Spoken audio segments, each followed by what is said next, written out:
Muito bem, minha gente. Sejam todos bem-vindos ao Papo de Redação de hoje, aqui na Rádio Folha FM 100.3 e também no canal da Folha no YouTube.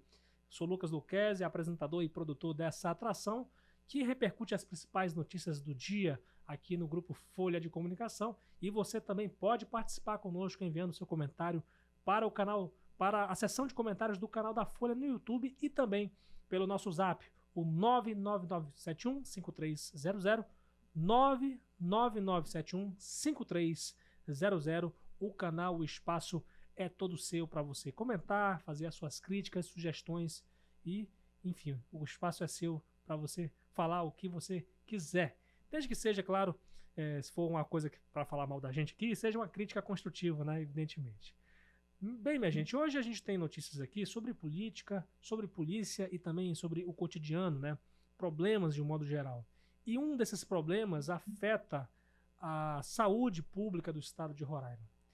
A gente repercutiu hoje a notícia de que uma recém-nascida caiu da incubadora na maternidade Nossa Senhora de Nazaré, e quem fez essa história, quem relatou essa questão aí, foi a Adriele Lima, que está aqui comigo. Seja bem-vinda, Adriele, e queria que você falasse para a gente que situação foi essa. Obrigada, Lucas. Então, ontem, os pais da bebê, foi uma menina, os pais ligaram justamente para a nossa redação pedindo para fazer a denúncia exclusivamente com a Folha. Uhum. E aí eu fui acompanhar o caso, fui conversar com os pais da recém-nascida. Na verdade, são gêmeos, é um casal de gêmeos que nasceu no dia 2 de junho, se eu não estou enganada. Uhum. E aí estavam internados na UTI da maternidade e os pais estavam acompanhando esse período lá. Parece que no dia 1º de julho, os pais saíram da maternidade para descansar um pouco, às 3 horas da tarde. E quando retornaram, por volta das 18, mais ou menos, foram informados pela médica de que um dos filhos tinha caído da incubadora. No caso, a menina havia caído da incubadora e estava, só aguardando os pais retornarem para poder ir pro HGR e fazer todos os procedimentos médicos. Sim. E aí, em conversa com o pai, ele relatou para mim o que mais ou menos teria acontecido. Ele disse que antes deles saírem, eles foram até a bebê, ver como é que estavam antes de sair. E a mãe já tinha pedido para ele, a esposa dele no caso, tinha pedido para ele conversar com uma fisioterapeuta para ela ficar de olho ali na criança, que já estava, parece, com a incubadora aberta. Uhum. E aí ela já estava quase caindo e ele pediu para ela ficar de olho e massageando a bebê, dizendo que estava cansada, enfim, para ficar monitorando ali, né? Sim. E aí, quando ele retornou, foi com essa notícia. Ele disse que outros pais que estavam lá na UTI viram a criança cair, Uhum. né? A incubadora ficou aberta e ela acabou escorregando, passando por cima da trava de segurança e caindo ao chão. E aí, levaram para HGR e tal, e parece que demorou ainda mais 3 horas para a criança conseguir fazer uma tomografia para saber como é que estava ali a cabeça, porque ela caiu, ela escorregou e caiu assim de frente, bateu a cabeça. Fraturou. Né? Isso, aí fraturou o crânio, uma fratura extensa, foi diagnosticada uma fratura extensa no crânio. E aí, por ser recém-nascida, né, disseram que não há necessidade de cirurgia, tá tudo dentro da normalidade, não haverá sequelas, até o momento não foi identificado que haverá sequelas e que vai curar naturalmente, né? Mas a família não está satisfeita, né? Não. Evidentemente, ninguém quer que o seu filho, recém-nascido ainda mais, um mês de idade, né? Isso, um mês. Um mês de idade caia, né? É uma coisa que é revoltante, gente. E que precisa ser apurado realmente pela Secretaria Estadual de Saúde, né? Que tenha que tomar as rédeas para poder apurar essa situação, né? Não pode acontecer um negócio desse, não. Nunca, jamais. Ainda mais se tratando de um recém-nascido. Mas a família, ela está revoltada também com essa situação, né? Indignada. Ela, porventura, acionou a ouvidoria, acionou a justiça? O que você tem informação Desde sobre ontem, isso? eles saíram da UTI nesse final de semana. Então, ontem, eles já tentaram um contato com a ouvidoria para registrar a denúncia. Ele já tem a denúncia toda pronta, ele me mostrou. E ele tentou ontem, mas já estava fechado. Então, ele disse que hoje iria novamente. Eu ainda não cheguei a conversar com ele para saber como é que tá a questão da denúncia. Mas ele iria, sim, estava determinado a denunciar na ouvidoria da maternidade e também a procurar medidas judiciais para resolver o problema, porque ele disse que não foi só essa queda, outras negligências, né, apontadas por ele, também fizeram o casal ficar revoltado, outros pais também revoltados com toda a situação.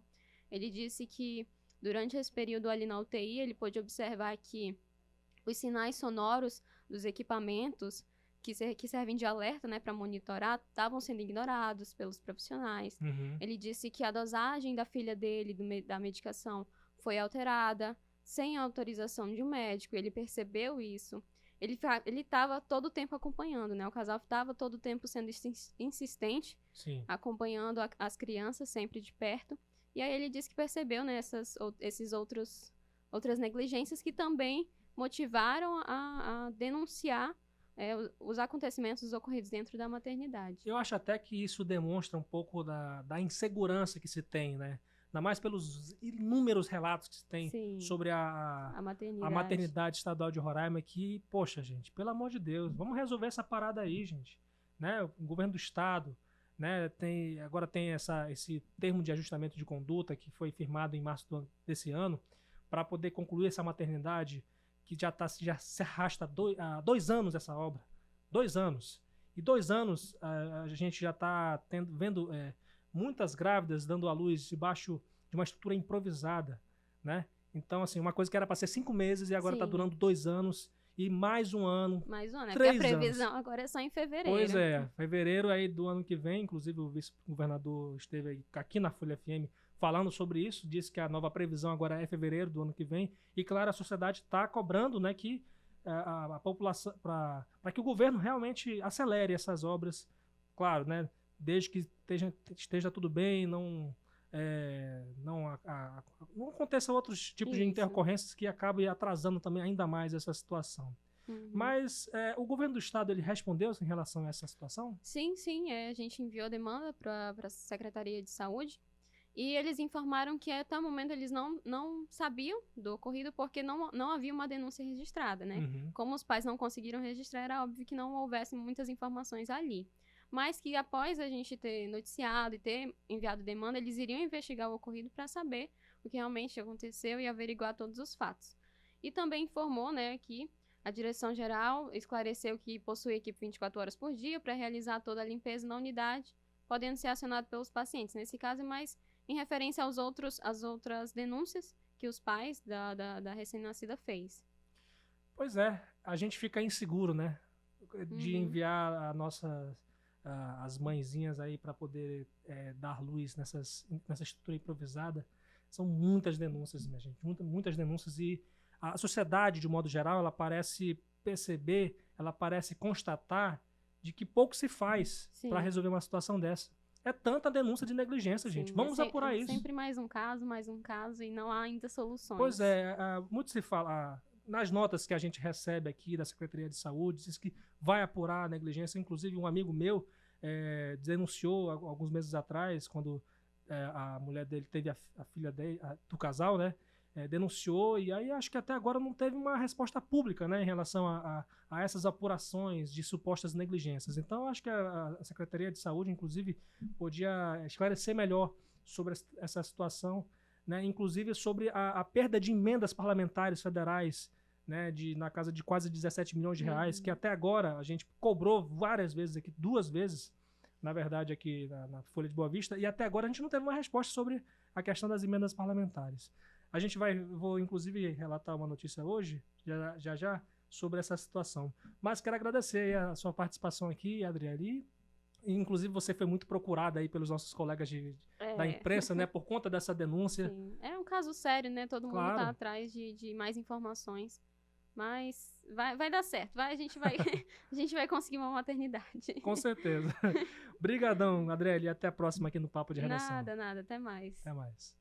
Pois é, falando ainda sobre a maternidade, a gente repercutiu também, aqui na folhabv.com.br, a notícia de que o governador de Roraima, Antônio Denário, sancionou o crédito especial na casa de 15 milhões de reais para poder o governo concluir a reforma da maternidade Nossa Senhora de Nazaré. Esses recursos são oriundos de programações orçamentárias deste ano que ficaram sem despesas especificadas. O governo recebeu autorização para abrir o crédito após perder 4 emendas que totalizam 16.848.000 reais.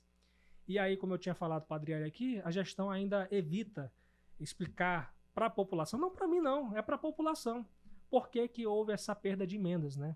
Inclusive, a Caixa Econômica Federal, quando emitiu, avisou essa questão da perda das emendas, do cancelamento das emendas, falou que foram descumpridas cláusulas suspensivas. E a gente até agora está tentando saber o que seria isso, né? E até então o governo do estado não deu uma explicação sobre isso. Os recursos eles seriam para custear, por exemplo, a construção de alas hospitalares, salas de administração, de emergência também, centro cirúrgico, cozinha, refeitório e até a unidade de terapia intensiva neonatal. Como eu lembrei aqui, o vice-governador Edilson Damião falou ao programa Agenda da Semana da Folha FM sobre que houve esses problemas realmente, né? Só que não citou quais seriam os problemas que estavam causando o atraso nas obras da maternidade e prometeu que a nova previsão para a entrega das obras de reforma da maternidade é até fevereiro de 2024. Como eu falei aqui, está vigente um termo de ajustamento de conduta firmado entre o governo do estado e a Secretaria de Infraestrutura para que essas obras que duram mais de 2 anos sejam concluídas em até 12 meses. Então, até o ano que vem. Ele deu já essa previsão. A gente vai, claro, continuar fiscalizando, cobrando respostas a respeito disso, que é muito sério, né, gente? A saúde pública, né, corresponde a todos, né? Todos nós temos direito a uma saúde pública de qualidade. Enquanto isso, os serviços da maternidade seguem debaixo da estrutura improvisada de tendas do bairro 13 de Setembro. Vamos falar aqui agora sobre polícia, né? Daqui a pouco a gente tem umas 2 notícias de política também, incluindo sobre a novidade sobre a briga entre o Jalcer Renier e o Jorge Everton. E vou falar de uma treta aqui envolvendo uma perseguição da polícia militar, né, Marília Mesquita? Tá aqui com a gente para falar melhor sobre essa história, que uma dupla acabou se envolvendo em um acidente, acabou ferindo outras pessoas por conta de uma irresponsabilidade que envolve droga também. Fala pra gente melhor essa história. Oi, Lucas. Oi pra você que tá nos assistindo. Isso mesmo, 2 mulheres, uma de 18 e uma de 30 anos. Elas ficaram feridas após serem atingidas por um veículo que era conduzida aí por 2 homens que estavam em posse de drogas. Eles estavam com cocaína, skunk, êxtase, e esse caso ele aconteceu ontem à tarde lá no bairro Jardim Primavera e foi envolvendo aí uma equipe do Giro. De acordo com informações da Polícia Militar, esses homens eles seguiam em um veículo e quando eles avistaram a guarnição do Giro, eles empreenderam fuga. E aí, no momento da fuga ali, eles acabaram atingindo essas 2 mulheres que seguiam em uma motocicleta. Um deles, ele tentou fugir, porém ele foi contido lá pelos policiais. E aí, durante a revista pessoal, foi encontrado aí essa droga, dinheiro. E eles informaram para a polícia que eles estavam indo fazer a entrega desse entorpecente lá no bairro Jardim Floresta. Então, eles estavam indo a entregar essa droga. Quando viram a polícia, tentaram fugir, causaram esse acidente. A suspeita é que essas mulheres tiveram fraturas nas pernas. Nossa. E aí elas foram encaminhadas para o HGR e eles para o 5º DP, juntamente com toda a droga e o material apreendido. Pois é, Marília. Bandidagem nunca dá certo pro bandido, né? Na maioria das vezes, né? A gente espera que essa frase de que o crime não compensa, realmente vale a pena que a polícia faça valer isso, né? De poder tirar esses criminosos. Uma pena que, infelizmente, população paga, né? Por conta disso, né?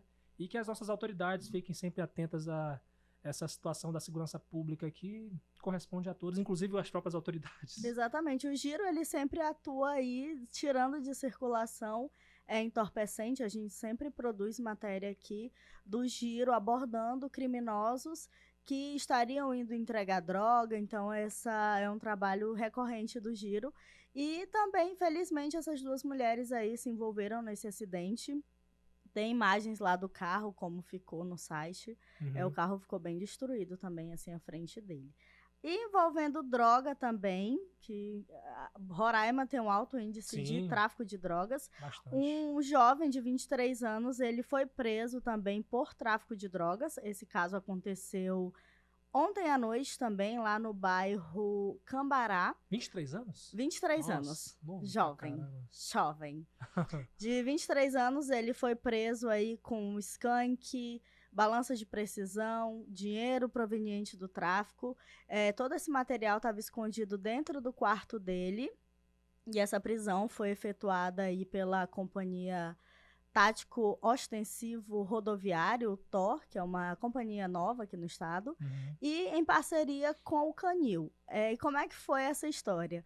A avó dele, ela gritou por socorro, a polícia estava passando, ouviu, foi lá verificar o que estava acontecendo, e aí durante revistas ali pela residência, né, as averiguações, foi constatado que o quarto dele estava trancado.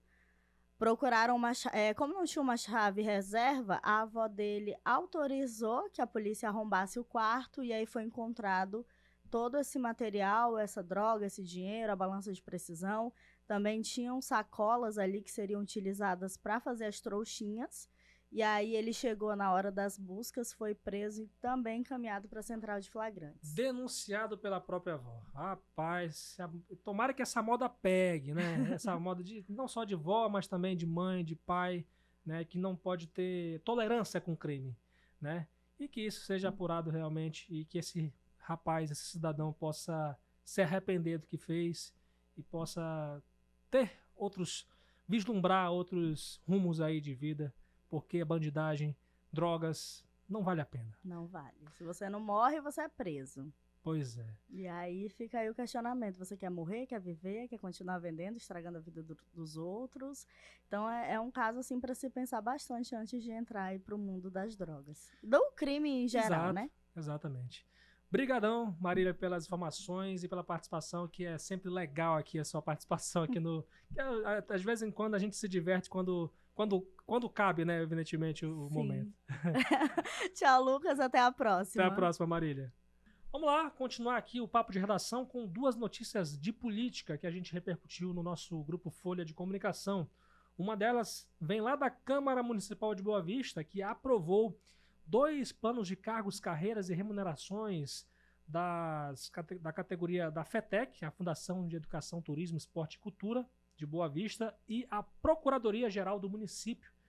Então, assim, isso correspondem a 215 servidores que são beneficiados com estímulo ao desenvolvimento profissional contínuo e a qualificação funcional, a otimização da estrutura de cargos e carreiras com melhorias importantes para os servidores, correção salarial de carreiras profissionais e o aperfeiçoamento da qualidade da atividade pública desenvolvida pelo município.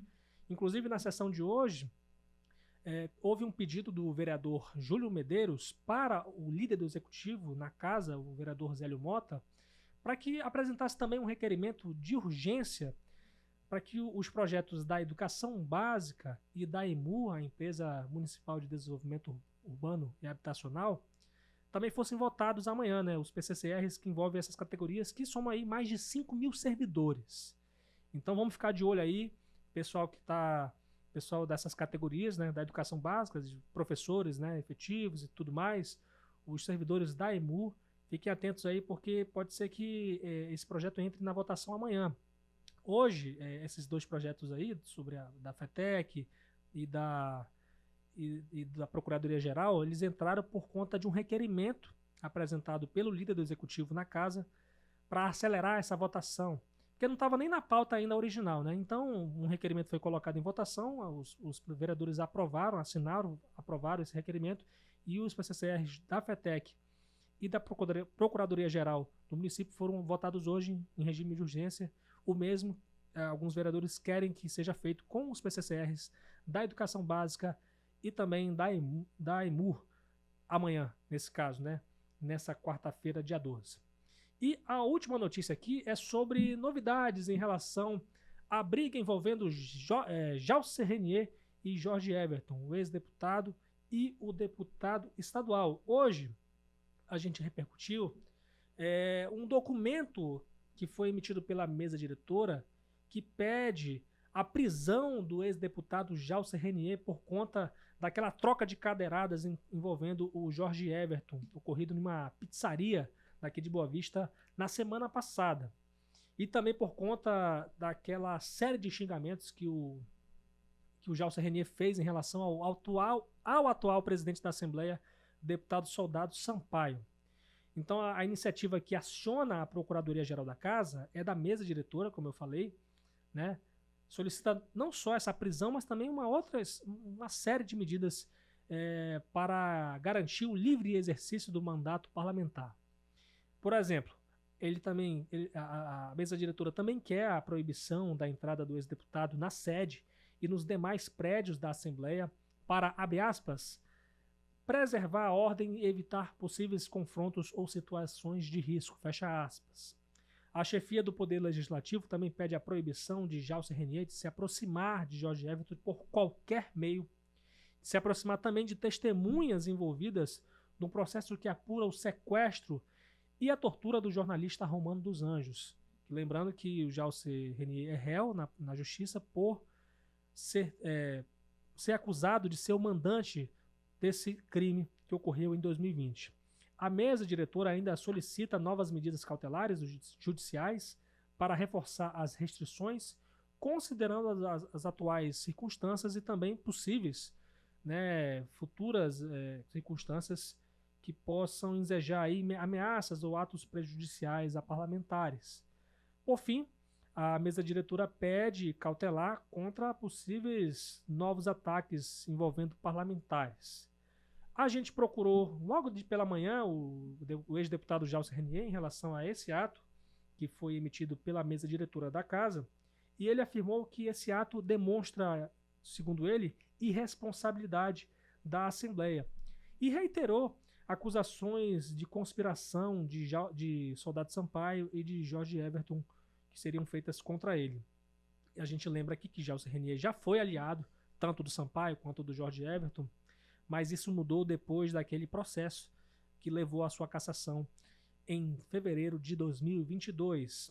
Renier era deputado estadual há 27 anos, perdeu o mandato em virtude de ter praticado, na verdade, de uma acusação de ter praticado omissão, ameaça a autoridades públicas e obstrução de investigações do caso Romano. Ele nega e pede a solução definitiva para o processo no qual é réu na justiça por supostamente ser o mandante desse crime. E com essas notícias, vou indo embora aqui, minha gente, agradecer a companhia de sempre aqui no Papo de Redação. Eu sou o Lucas Luquezzi na apresentação e na produção. A edição é de Fabiano Lopes e o apoio técnico de Rio Ferreira, John Hudson e Aduan Figueiredo. Quero convidar você a seguir as nossas redes sociais para ficar por dentro de tudo aí, no nosso Instagram, no nosso Twitter e no Facebook, @FolhaBV, e no YouTube, @TVFolhaBV. A gente também está no Threads do Instagram, @FolhaBV. Acompanhe as notícias a qualquer hora do dia aqui na programação da Folha FM 100.3 e também amanhã cedinho, 7h30 da manhã, no Bom Dia Roraima com o Natanael Vieira. Tem o nosso portal folhabv.com.br com notícias quentinhas a qualquer hora do dia. E claro, a gente está aqui no Papo de Redação repercutindo sempre as principais notícias do dia. Brigadão, minha gente, e até amanhã, se Deus quiser.